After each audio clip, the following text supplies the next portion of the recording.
Anong mensahe ang kailangan marinig ng mga Capricorn?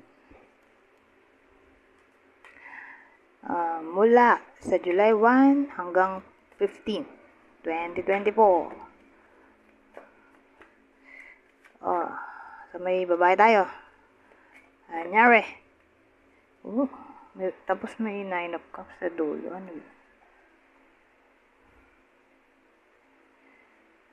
Ano to?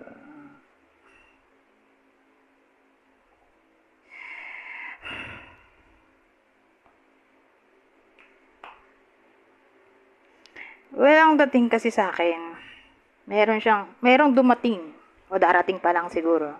Either dumating na o darating pa lang.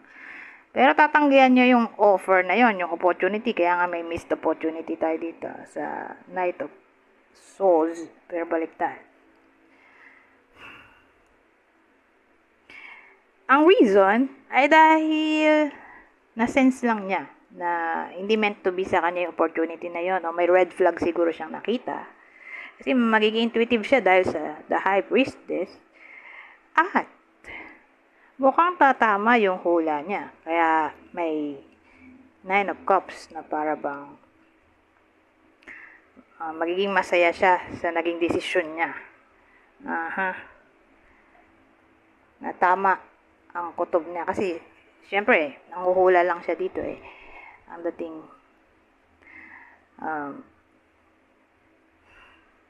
di siya nagkamali ng hinala o wish. So, sabihin natin ganito, wish niya, tinanggihan niya yung offer, diba? Tapos, parang ang wish niya, kung mapunta man sa iba, sana hindi siya nagkamali ng desisyon.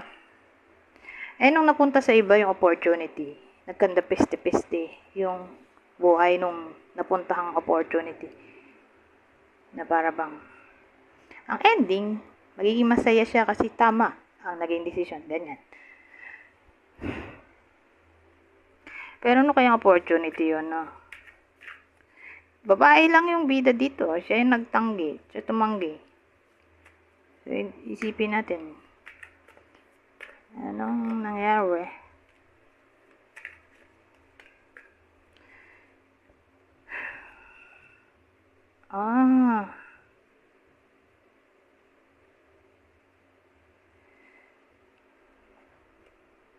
Decision card to diba?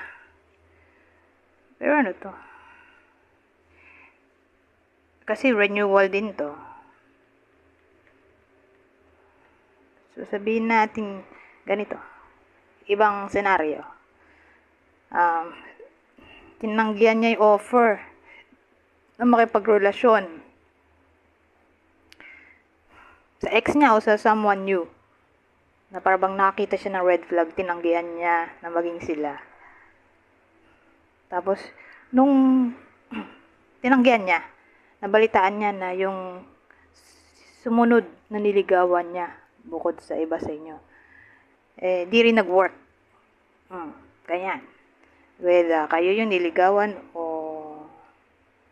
may gusto sa iba sa inyo na maging sila, kung lalaki.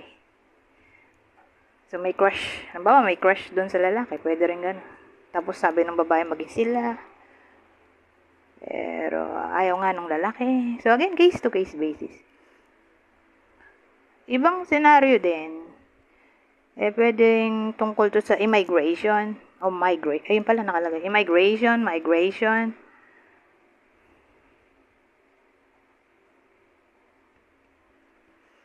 Na para bang tinanggihan niya offer na dumating sa kanya na mag-abroad. Kasi for some reason, hindi niya feel na mag-abroad o hindi niya type yung company na nag-send ng approval ng request o ganyan. Basta, pwedeng ganito. Na-approve na. Whether na-approve na o for schedule ng meeting yung tungkol sa pag-abroad. Na para bang, yung babae lang naman, babae lang yun nandito. Babae yung tatanggi sa opportunity. For some reason, basta tinanggihan na lang niya. May nakutuban siguro siya dahil sa high priestess. Tapos, nung tinanggihan niya, nalaman niya na scam pala yun. O, diba? Na para bang, naging masaya siya kasi naniwala siya sa kutob niya. Na hindi para sa kanya yung opportunity na dumating o darating pa lang kasi baka nga hindi pa nangyayari to sa iba sa inyo. Scam o sabihin natin yung ipinadala dun sa abroad. Parang gusto na umuwi. Hindi naging masaya sa nakuha niyang opportunity. Ano mo yun? Parang failure. Yung ipinadit sa'yo, pinadala sa abroad. Tapos nakita mo o nabalitaan ng iba sa inyo na nag-fail siya doon. So, ibig sabihin, kung kayo yung, halimbawa kayo yung babae, kayo yung pinadala doon sa abroad, di kayo siguro yung failure. Diba? Sinapit nyo siguro yung nangyari doon sa kapalit ninyo. Na para magsasaya nga yung iba sa inyo na buti na lang tinanggihan. Kundi, nagsayang lang ng pera. Magastos pa naman, di ba? Daming papeles na sikasuin, daming babayarin, mahalang pamasahe. O ano to? Weather. Oh, vulkan. Ano to? Ang dating may nagalit dahil sa vulkan.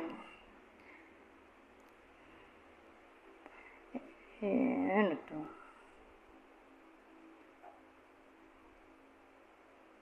So, may matututunang karmic lesson yung iba sa inyo tungkol dito sa disagreement, arguments.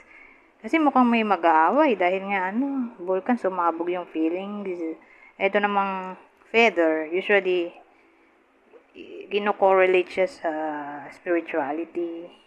'Di ba? Yung this is loved ones o anything na may kinalaman sa spirituality. So, siguro may matututunang karmic lesson nga. Diba sa inyo?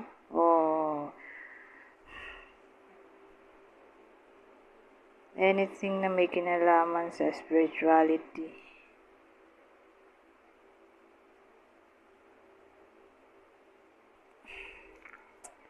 Ang hirap naman ng combination na to.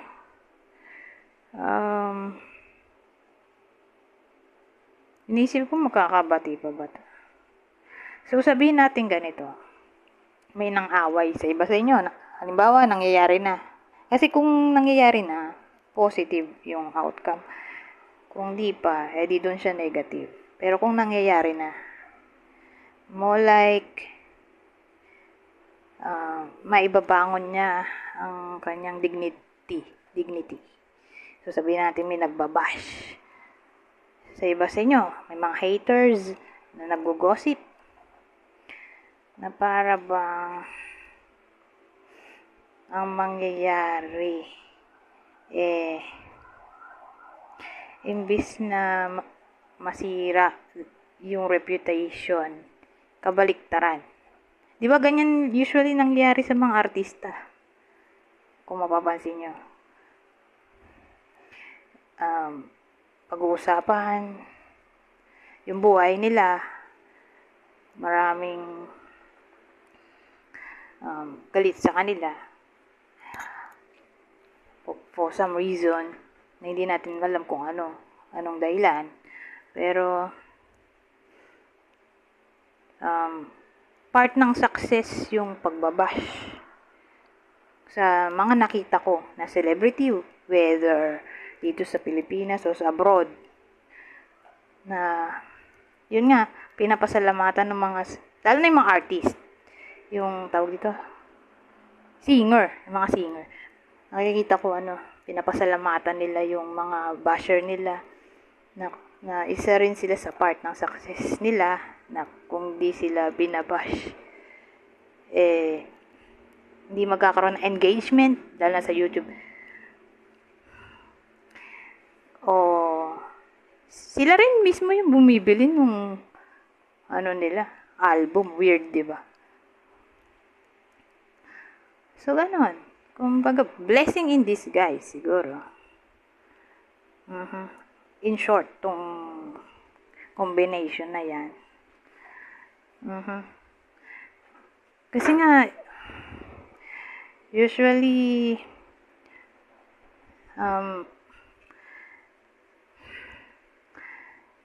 tawag dito, akala ng iba, malulugmok na ang isang tao, lalo na nga kung celebrity. Pero yun pa yung naging dahilan para mas sumikat sila. Example, basta mga celebrity, marami kasi, ayoko na rin magbanggit ng pangalan. Celebrity singer, o basta nasa entertainment.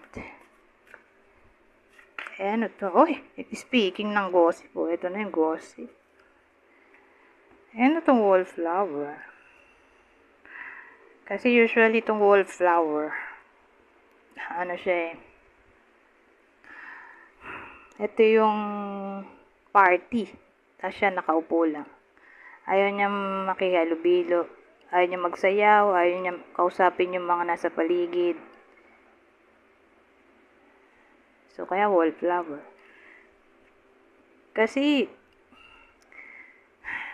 ang topic, isa sa topic siguro ng gossip, ayaw ng iba sa introvert. Nangyayari talaga yun sa totoong buhay. Gusto kasi nung iba ay extrovert din katulad nila. Na parang feeling nila pag introvert ay kaaway agad. Kasi iba sa kanila. Walang friends. Ayaw makipag-friends sa kanila. So, ang tingin nila ay kaaway kasi hindi nila kaanib. So, may case na ganyan. So, sa case na to, ang nagkikismis sa iba sa inyo ay hindi nila friend. Hindi nila ka-close. Na parang ayaw sa attitude, personality ng iba sa inyo, lalo na nga kung introvert o shy type. Kasi magkaiba pala yun, introvert at shy type. Yung introvert daw kasi, hindi naman daw sila necessarily shy type. Hindi lang nila gusto ng maraming tao. Yung shy type, yung literal na ang reason kung bakit ayaw niya sa crowded place ay nahihiya siya. Pero yun yung napanood ko sa YouTube. Pero doktor naman yung nagkwento nun. So, sinare ko lang. Pero again, disclaimer,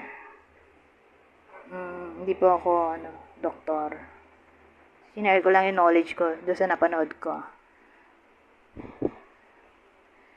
Hindi ko matandaan kung sino yung doktor Dr. Romani ba yun? Tingnan ko sa internet.